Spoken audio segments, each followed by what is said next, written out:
I understand why people want to protect the chimpanzees in captivity, but the consequence of shutting down the testing in captivity is going to be very bad for chimps in the wild. It's going to push them closer to extinction. Infectious disease has become a huge problem for gorillas and chimpanzees in the wild. It's one of the three big factors that's pushing them towards extinction.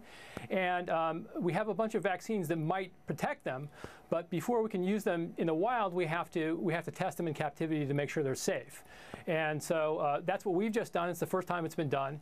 But unfortunately, the United States government is the last country that actually allows chimpanzee testing, and they're moving very rapidly towards outlawing it.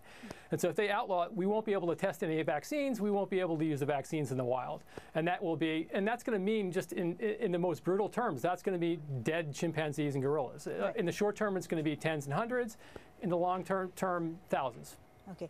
In your report, Peter, you mentioned the Ebola virus, which has wiped out a third of gorillas in the wild. And in your study, you say you've developed a vaccine for monkeys, if I understand correctly. We've had recently another outbreak of Ebola in Africa. Could this vaccine be applied to humans?